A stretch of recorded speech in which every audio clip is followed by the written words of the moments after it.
across all the social media platforms. But now off to a top story.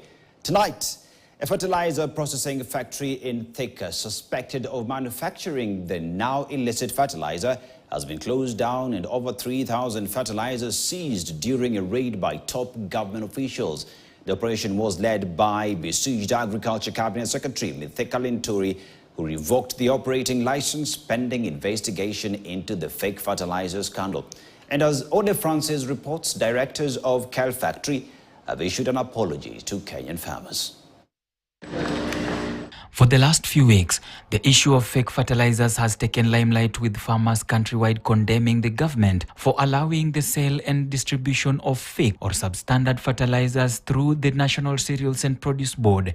Agriculture CS Mithika Linturi has found himself with members of parliament putting him on the spot over the fake fertilizer. And today, despite having denied reports of fake fertilizers, Linturi led an operation to the KEL factory located in Thika.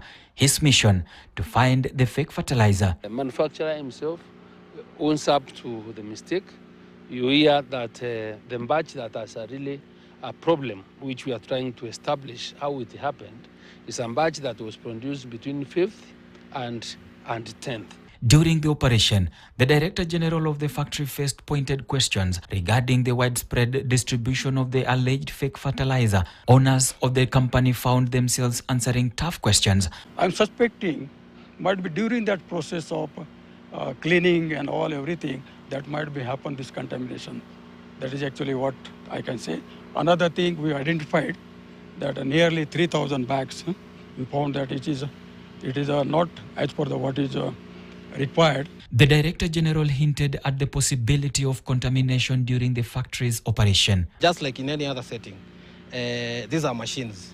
You might get maybe there was a defect during that period when there was manufacturing that batch of fertilizers. So, and as he told me that one batch can take up to 10 to 12,000 bags. And out of that, if you see 3,000 have a defect, then it's a genuine defect and it was not contemplated. There was no ill motive against anybody or any farmer. So that anything that might have happened to the farmers out there, they are apologetic, and we await for the reports so that we can now give another statement. Following the raid, Agriculture CS told the farmers who may have bought the fake fertilizer to return them to the National Cereals and Produce Board (NCPB). Please take back the fertilizer to our depots. We will be able to know how many bags are probably there, how many farmers that require to be compensated. The CS took some samples from the factory for further tests, but before doing that, he closed down the factory, revoked its license, and seized over 3,000 bags of fertilizer found inside the premise. That the government has withdrawn the manufacturing license for KEL chemicals because investigations are going on.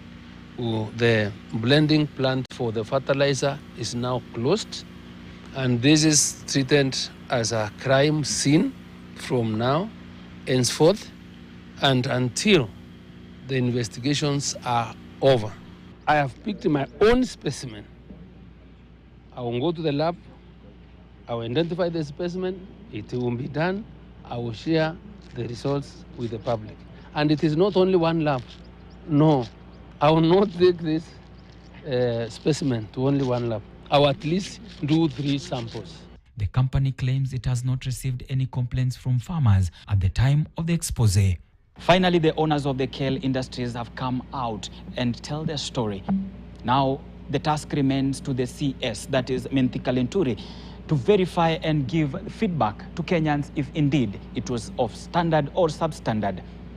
Ode Francis, KTN News, Thika. And yes, indeed, only time will tell.